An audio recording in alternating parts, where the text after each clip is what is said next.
there was a Call of Duty game that we never got to play.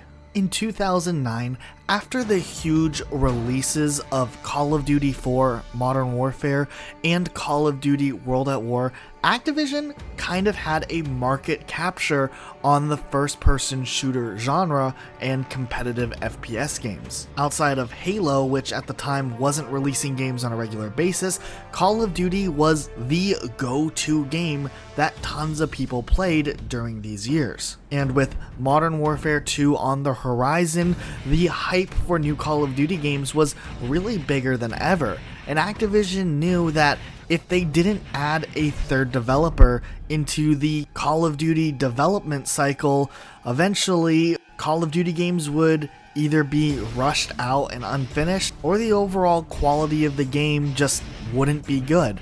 So as early as 2009, Activision was aware that they were going to have to form a new development team. With that, Activision hired Glenn Schofield and Michael Condrey, two developers who were originally with Visceral Games and helped create Dead Space, to form a third development team for the Call of Duty franchise. And thus, on August 29th, 2009, Sledgehammer Games was born, and the very early development for a new Call of Duty game that was originally predicted to be released in the year 2012 begun. 2 months later, while Sledgehammer Games was working on their own first Call of Duty game that was apparently going to be a third-person game that had some RPG elements, Infinity Ward finally released Modern Warfare 2, which was a huge success, and the other developer under Activision, Treyarch, was working about halfway through development of Call of Duty Black Ops. Modern Warfare 2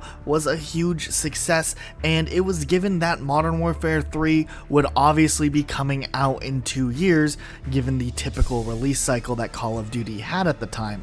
And while development of Call of Duty Modern Warfare 3 pretty much started right after the release of Modern Warfare 2, Sledgehammer Games was already making decent progress with their Call of Duty game that now had a Vietnam theme to it. And this was going to be the first Call of Duty game that was going to strictly take place and retell Vietnam. Sure, Call of Duty Black Ops, which would come out in the next year, did have a lot of Vietnam elements along with the Cold War and stuff that happened around that time. However, Call of Duty by Sledgehammer Games was going to be a third-person Call of Duty that strictly took place during the Vietnam War. However, about 4 months into the development cycle of Modern Warfare 3, Infinity Ward's Jason West and Vince Zampella ended up getting fired from Infinity Ward, which resulted in more than half of the team at Infinity Ward quitting. This led Activision, with only 20 months until they had to release Modern Warfare 3, which wasn't that far into development yet, and they only had half the team that they originally had. And while this early in development, Call of Duty Vietnam already had 15 minutes of a prototype that was playable, Activision requested that Sledgehammer Games stop working on Call of Duty Vietnam and help assist the rest of Infinity Ward at making and completing Modern Warfare 3. This ended up causing Sledgehammer Games to shelve Call of Duty Vietnam while they finished this game, and it actually also caused Treyarch and Infinity Ward to continue on the 2-year cycle, as Sledgehammer Games would not have a Call of Duty game ready in 2012, and Black Ops 2 would have to release a year earlier. After Modern Warfare 3 released, Sledgehammer Games was free again to make their own Call of Duty game. However, with a lot of complaints in the Call of Duty community of the game starting to become stale, they were directed to make a Call of Duty game that reimagined and reformatted the typical gameplay, and went ahead to develop what would later become Call of Duty Advanced Warfare. However, we still have a little bit of information of what Call of Duty Vietnam would have actually been like. I remember after the release of Modern Warfare 2 reading about Sledgehammer Games and their new Call of Duty game that was going to be partially third person and partially a role-playing game, which was really unique to me, but I was cautiously optimistic that it would be something interesting, even though it went way away from what we were used to with Call of Duty Modern Warfare 2, World at War, and Call of Duty 4. The game would have mostly taken place in the 1960s and 70s, taking place mostly in Vietnam, but would also go into other countries nearby, such as Cambodia and Laos, and would be a little bit more like Call of Duty Black Ops, taking place over multiple eras, having some gameplay take place in the 1960s and some gameplay take place in the 1970s. The game was also internally known as Fog of War, not that that has anything more to do than just typical development names for a game. Apparently this game also was going to be somewhat inspired by Dead Space and was going to have a much darker tone and creepier tone, which would have been interesting to see more of a darker and scarier tone in a Call of Duty game, especially with it working in the third-person perspective. Not a lot has really been released from this game outside of a little bit of concept art they had early on, such as an airplane crash or an airplane exploding.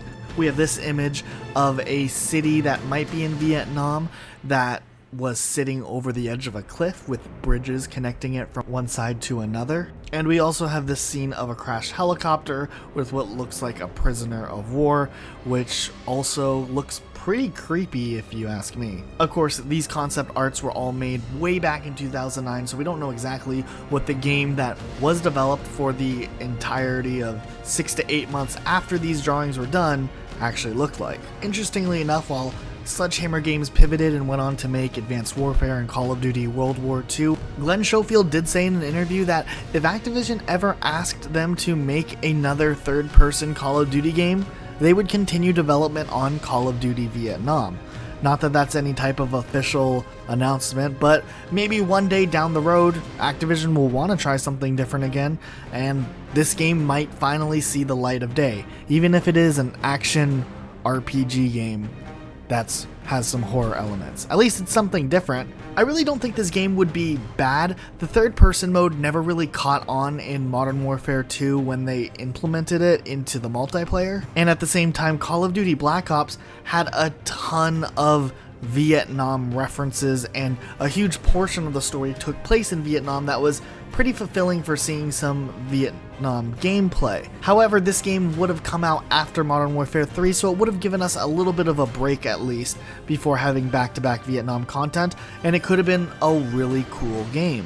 If anything, I'd be really interested to see how games like Call of Duty Black Ops 2 would have been on a 3-year cycle, and more specifically, what would Call of Duty Ghosts have been like had it had one more full year to develop, and maybe if it had the whole team of Infinity Ward still working on it. But yeah, that's Call of Duty Vietnam, the game that we never actually got to see. I really wish we had the opportunity to see it, and it's a shame that the game got canceled and we never got to see it again instead of Advanced Warfare in 2014, but you know what? At the end of the day, stuff like this happens in the industry. So that's it for today, guys. If you enjoyed this video, hit the like button down below. Leave a comment. Would you have played Call of Duty Vietnam in 2012 had that come out and Black Ops and Ghosts get pushed 2 years later? Let us know down below. I think it was really interesting. If you're new, be sure to subscribe and turn notifications on, and we'll see you all next time with a brand new video.